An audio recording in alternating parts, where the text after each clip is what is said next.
let's break down the news about FedNOW. What is it? When did it launch? Why is it important? So FedNOW is, first of all, not a currency or a CBDC. It is only a settlement network between financial institutions in the US. So here we have a really good breakdown about FedNOW on money.com. Basically, FedNOW is the government's first instant payment service that just launched on July 20th. And this service is really aimed to make bank transfers or interbank payments, business payments, much faster. In fact, it used to be that it may take a few days to settle when you have a B2B payment or interbank transfer. When you take a refund or you have a paycheck payment, it might take even over the whole weekend where banks are not operating. So first of all, FedNow operates 24/7 and transactions on here settle very quickly. I've heard that it only takes around 20 seconds to complete, which is pretty much like a blockchain network or payments network. It's almost instant. You can just sit there and wait and it will go through. Now, a couple of things to note. First off, FedNow is not directly available to non-bank entities. So if you are just a everyday user, you cannot directly use the network. Instead, you have to go through a participating financial institution like a bank or a service provider. And FedNow FedNow does not compete or replace Venmo, Cash App, PayPal, these kind of digital money apps, because even though these apps give you fast payment and clears in the front end, they are pretty much just fronting you the money. And in the back end, they still have to handle the money moving from one bank to another. But they just have a lot of money on their balance sheet, so they can just front you for smaller transactions. But when you want to do larger business transactions, actually settling into your bank account, you have to go through something like FedNow. Okay, so here are some of the official announcements by Federal Chair Jerome Powell. The Federal Reserve built the FedNow system to help everyday payments over the coming years faster and more convenient. Over time, as more banks choose to use this new tool, the benefits to individuals and businesses will include enabling a person to immediately receive a paycheck or a company to instantly access funds when an invoice is paid. So it's really at the bank settlement layer that service and the money actually arrives almost instantly now through the service. Okay, now what kind of services does this include right away? So here are the number one phase release and in the settlement layer, and here are the core features. So we have 24/7, 365, the service uptime, real-time settlement, 20 seconds. You have basic reporting. You have FedLine channel, which is some sort of support channel. And when you have transfers, you have remittance information, you have credit push, but you also have, this is very interesting, ISO 20022 messaging standard support. So this will sound very familiar to a lot of the crypto enthusiasts, crypto native providers, because XRP, XDC, XLM, Stellar, Algorand, Cardano, Quant, IOTA, Hedera, these coins are all on the ISO 20022 messaging standard, which we'll cover in a bit. And here are some of the initial supports. Now, it's also worth noting that this is only the initial core features, very basic transaction features for you to send and receive money. However, this architecture does leave room for future enhancements, including some functionalities around maybe even CBDCs, tokenization, which we'll cover right now. So initially, FedNow is not yet a CBDC or a replacement for cash. So here is Federal Reserve's official announcement Q&A. So is the FedNow service replacing cash? Is it a central bank digital currency or CBDC? The answer is no for now. The FedNow service is not related to a digital currency, they say. FedNow service is a payment service the Federal Reserve is making available for banks and credit unions to transfer funds for their customers. It's just like Fed ACH or FedWire, but it's neither a form of currency nor a step towards eliminating any form of payment, including cash. But they have actually contradicted themselves here, and I'll show you in an earlier announcement video when they actually said it wasn't this case. And here they clarified on their CBDC standard. Federal Reserve has made no decision on issuing a central bank digital currency and would only proceed with the issuance of a CBDC with an authorizing law. So they have to get regulatory clarity and they need congressional approval. So a couple of things to note. This really puts it in perspective from Balaji. So even though FedNow does not, they don't have any CBDC right now, it is still very important to note that the FedNow service is highly centralizing. It is an instant payment service system where every payment goes through a Fed-controlled server and must comply with applicable controls. So even in their announcement of this whole system, they said that there are certain criteria and certain rules and controls that they can put in place where they can directly block a transaction if it is, fraudulent or if it is something that they don't like. And on the roadmap, they also said that it is to support not just P2P payments, but also consumer to government and government to consumer. What does this mean? So this means you're not only just paying people or transferring money, you're also maybe receiving money from the government or paying money to the government. So these are real scenarios like automatic debiting from your account and automatic stimulus, right? So if, for example, there's a new stimulus check coming, the FedNow system can be used to just issue you digital money directly to your FedNow account and not just some paycheck or some money that you can actually hold in a cash form. So this is definitely early signs of a CBDC. So in other words, even more direct government control over your bank account. Yes, FedNow isn't technically a central bank digital currency. There isn't a blockchain or equivalent where you can see the on-chain flow of every digital dollar yet. However, this is really what people fear. It's just that the CBDC term, and there is no, US dollar, USD kind of icon that you can find on your app, and it doesn't look like that yet. But this is definitely early stages of it. And RFK also came out around the dangers of this system against privacy. So while cash transactions are anonymous, a CBDC will allow the government to surveil all our private financial affairs. So the central bank will have the power to enforce dollar limits on our transactions, restricting where you can send money, where you can spend it, and where and when money expires. So this is definitely a slippery slope. And once there is a CBDC, what happens to your digital ID that's tied to that system and maybe a social credit score? We don't know. That's kind of later stages and very dystopian, but definitely not a direction we want to go towards. Okay, so I do want to play you this clip from a earlier announcement video on the Federal Reserve YouTube channel. So this is back in 2020 when the FedNow system was first proposed, and they were just explaining the different use cases that they want to put in place for FedNow. So, a couple very important things here.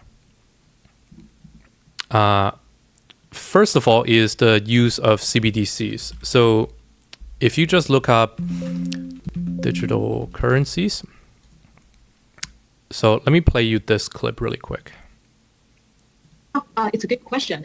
We've certainly seen a tremendous pace of innovation in the payments arena. Efforts by global stablecoin networks such as Facebook's Libra to drive the next stage of payment innovation have raised some fundamental questions about legal and regulatory safeguards, financial stability, and even the appropriate role of private money. So, very interesting there. Firstly, speaker here is the Federal Reserve Board Governor Leo Brainard. So she explained, basically referencing Libra, right? Facebook's Libra project, which was later on, it was Diem, and then it pivoted to Sui and Aptos. But the whole idea around Libra initially was to make this USD stablecoin that is widely adopted in the US. And they were really scared of this. And in fact, this timeline of August 2020 was very close to the Libra launch. So this was almost a reactionary launch of FedNow to Libra. So they referenced it, and she directly referenced stablecoins as private monies. So the only real competitors to FedNow that is making them scared is USD stablecoins. So these are things like Circle USD, BUSD, USDT, decentralized stablecoins, whatever, the whole 9 yards. And this is the first threat that FedNow poses on crypto, which is USD stablecoins.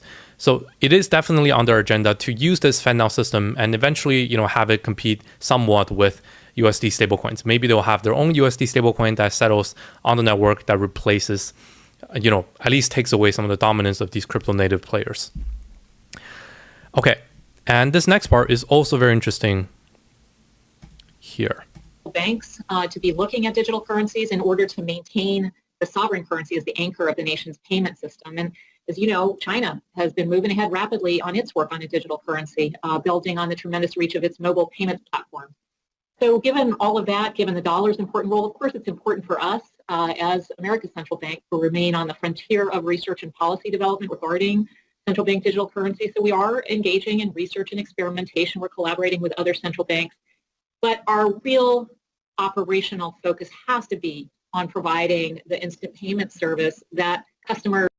Okay, so a lot to digest there, but basically, yes, in the short term, FedNow is a instant payment service that serves customers, businesses, banks to make this payment fast between banks. But they are heavily looking at China and China's Chinese yuan CBDC, which hasn't been live, actually, I think since even late 2020. And now there is a real app in the Chinese App Store on your mobile phones where you can download. And there's the Chinese yuan on the homepage, and it shows you like how much dollars you have. It's connected to all the bank accounts, and you can transfer between different people. And if you're not familiar with how the Chinese digital payment system works, basically everyone is on a QR code based, mobile based system. So people don't really use like email transfers or anything like that. They don't even use bank cards as much anymore. Everyone just uses their phone and they scan QR codes of even banks or businesses, whatever you want to pay. You want to pay for a car, it's still through a QR code. And it's all on the backbone of their CBDC and WeChat Pay and Alipay, which are very heavily working with the government. So basically it's all this like monopoly Chinese state-based system. Very, very, Chinese way of doing it. But the US is taking note, and Federal Reserve is really putting this out there, this FedNow system, which is a digital settlement network that consumers can use eventually. And they are looking at China's digital currency, right, the CBDC, and saying, okay, we're not announcing a CBDC, but we have this digital payment system that, looking at how China did it, if we have first stages of this digital payment network, later on, if we want to introduce a CBDC system, it's kind of much easier. We just introduce your digital balance of your US dollar. So this earlier announcement directly contradicts with what they said now in this news release. So yes, initially it's not there, but CBDC is definitely on their roadmap. Okay, so moving on from this, let's talk about this some of this misconception around crypto and how this relates to FedNow. So many people have said, oh, like this FedNow news, this payment provider, Federal Reserve, and all these US banks are now going to use cryptos to settle payments between banks. This is definitely not true. So FedNow has an official early adopter list of financial institutions, banks, service providers that are on the network. But this list contains no blockchains today. So you can just Google this. You can go on the Federal Reserve website. But essentially, here's the whole list. All the participants here are banks. So we have big guys like JPMorgan Chase. We have BNY Mellon. We have Wells Fargo. And then we have service providers. I don't recognize anyone here, but these are players like PayPal, Venmo, Cash App, some of those players that could eventually fit in here. But there are no crypto payment providers. There are no blockchains here. There were some, other players. For example, like there's this blockchain network called Metal, I think, that said they are integrating with FedNow, and they announced it publicly in, I think, May. There were a bunch of these projects that said this, But I don't know what gave them even the courage to say it, but it definitely is false. And so far from my research, there are no blockchains that are supported on FedNow. So whatever any coin tells you that is the case, it's not true. It might be in the works from the blockchain's service side, and they want to announce it early for, publicity sake, for marketing sake. But when it comes to actual Federal Reserve information and the list, there are no blockchains supported there. So putting this out there. And okay. Also, when it comes to the larger players like Ripple XRP, Stellar XLM, XDC, XinFin, and other blockchain networks, what's their relationship? How are they supported, right? So there are also a lot of news headlines like this where it says JPMorgan and Wells Fargo to use Ripple partners FedNow service for instant payment in the US. They're really trying to throw all the keywords out there and making it sound like Ripple is partnering with FedNow. This is also not true, right? So the relationship here is that JPMorgan and Wells Fargo are some of the member banks that utilize FedNow. And this is true. This is on the Federal Reserve's official page. And also, JPMorgan and Wells Fargo do also support Ripple XRP, the network. They settle on that network as well. But these two banks are merely clients of both of these networks, right? They have many other technologies, I'm sure, that they support to make their cross-border, cross-bank payment work. But this does not mean all of a sudden Ripple XRP and the FedNow is connected, right? These are two payment networks that serve client banks, but it's not the other way around. These two are not directly working with each other. So this is the clear distinction that you have to make when you see these kind of headlines. So this is much more accurate, right? JPMorgan, Wells Fargo, among others, are joining FedNow's payment system, and they also use Ripple, Stellar Lumens, XRP, etc. But now, FedNow will act as an alternative to the existing cross-border payment settlements options. So in a way, they're actually competing with each other instead of integrating directly. But we'll also get into that in a bit. Okay, now this is not all bearish, right? It's not that FedNow is going to replace all of these crypto native payment networks because technically there is this standard called ISO 20022, which FedNow supports, XRP, Stellar, XDC, and all the other crypto native payment networks also support. So what is ISO 20022? Why do we want to look into this specifically? So the ISO 20022 is a global messaging standard between banks to send messages between each other in order to settle payments. So this was first introduced in 2004, and it's an international center for relaying electronic messages between financial institutions. It was created to give the financial industry a common platform for sending payments messages and exchanging payments data. And this is really the next wave of global payments. This is a huge deal. Some of the players that are supporting this, right? First off, this new FedNow service uses the standard, which means all of these banks, as long as they have integrated the ISO 20022 standard, they can onboard into FedNow very easily. And you also see here SWIFT, the older system that banks all use, also supports ISO 20022 and will be migrating to it very soon. And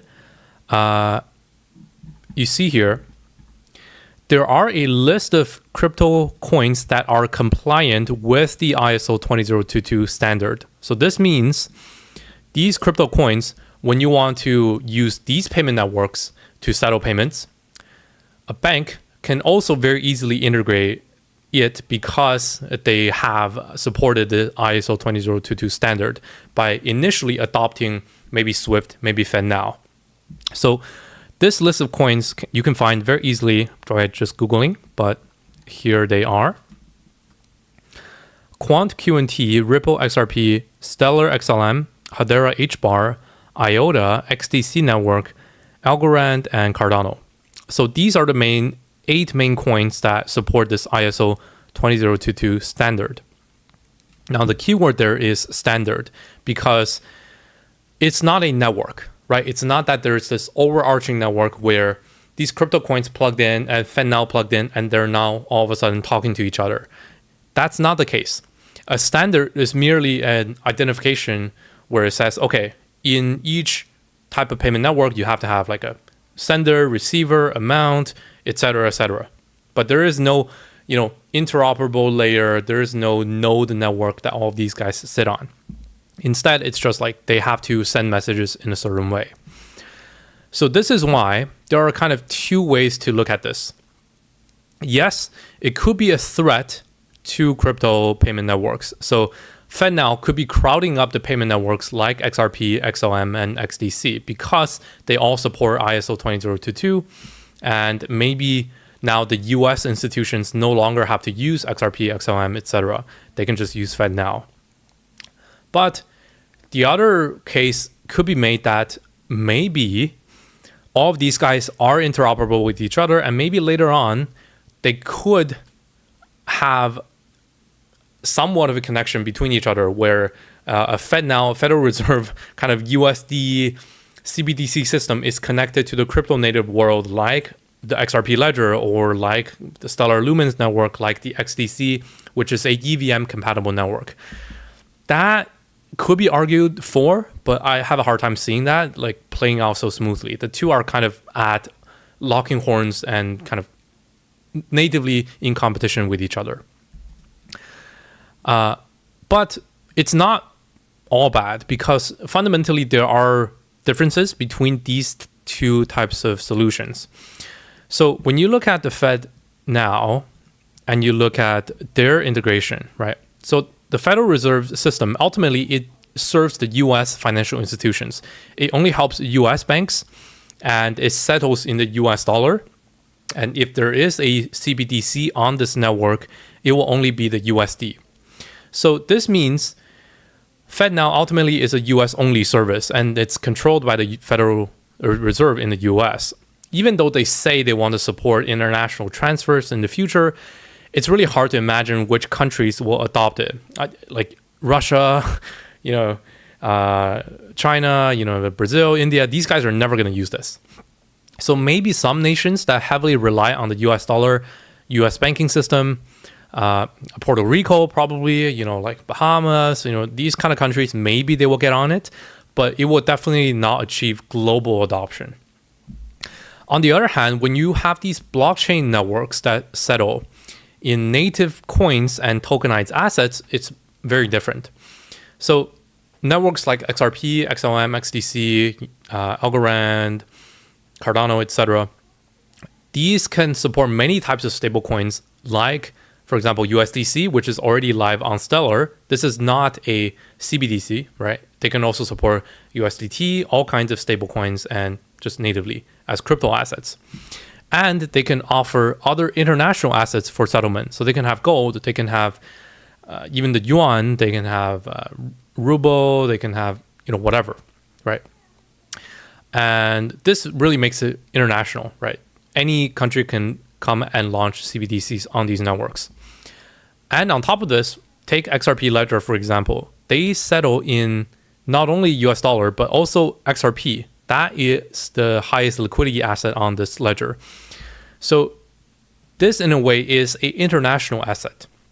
So when you want to have a bank transferring from China to the US, you don't want to settle in a Chinese dollar, Chinese yuan. You don't want to settle in a US dollar. So you can have an intermediary asset. That could be tokenized gold. That could be XRP. That could be tokenized Bitcoin. And this really makes it much easier to facilitate cross-border payments internationally in a more decentralized and less censored way. So ultimately, this serves a very different purpose and very different audience to that of FedNow's network. And that is still good. There's definitely an audience that will continue to exist in international cross-border payment networks that FedNow cannot replace. Okay, so that's that. That's all the background. And let's look at the prices actually. So Crypto Bubbles clearly shows that XLM and XDC are even outperforming XRP coming off of the super bullish XRP news. So what's really happening there? Looking at Stellar, This coin used to be, I think, in the top 10. Now it's in top 22. And market cap is at 4 billion, while fully diluted valuation 7 billion.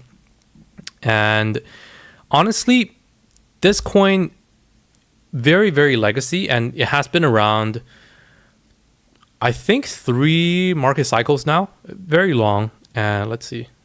Yeah, it's been around since 2014. One of the longest legacy coins. But you see here, circulating supply is 27 billion out of 50 billion. So it still has a very large supply that is locked that will be coming out in the future.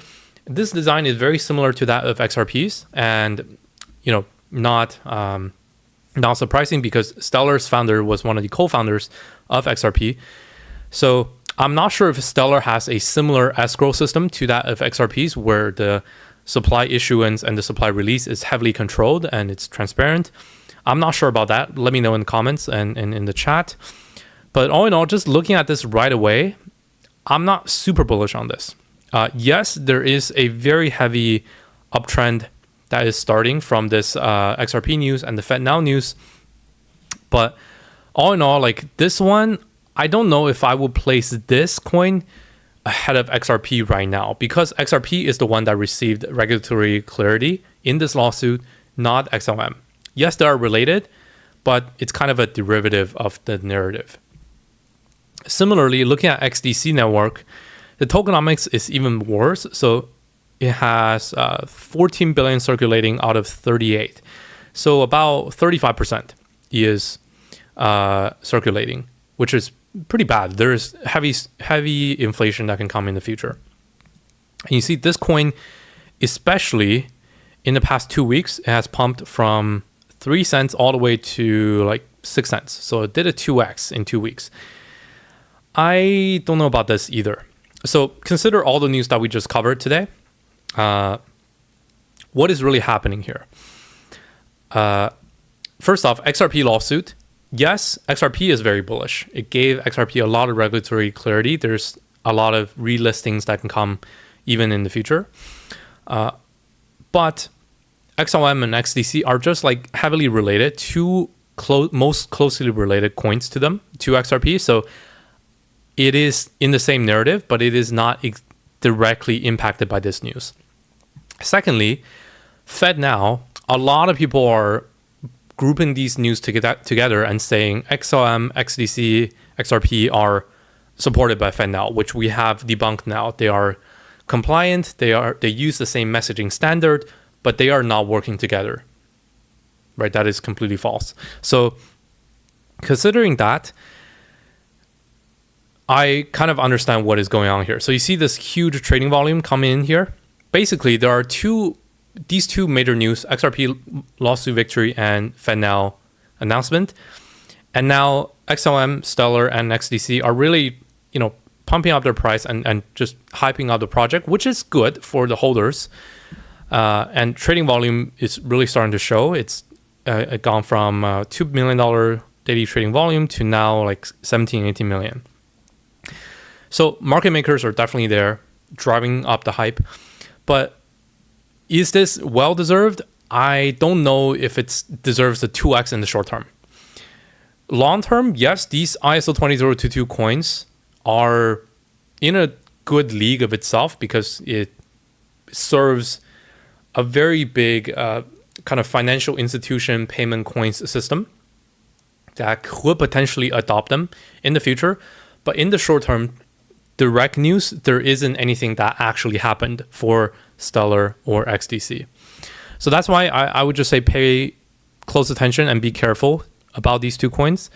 I still hold my XRP position from the news coming off of the victory, but I am not jumping into XLM or XDC yet. So that's that. Okay. Ultimately, I think there could be a future to be looking forward to where CBDCs on the FedNow network can interoperate with XRP, with XDC, XLM, or even like Bitcoin, Ethereum, other stablecoins on other blockchains. But for now, nothing is confirmed, so we can only speculate and wait.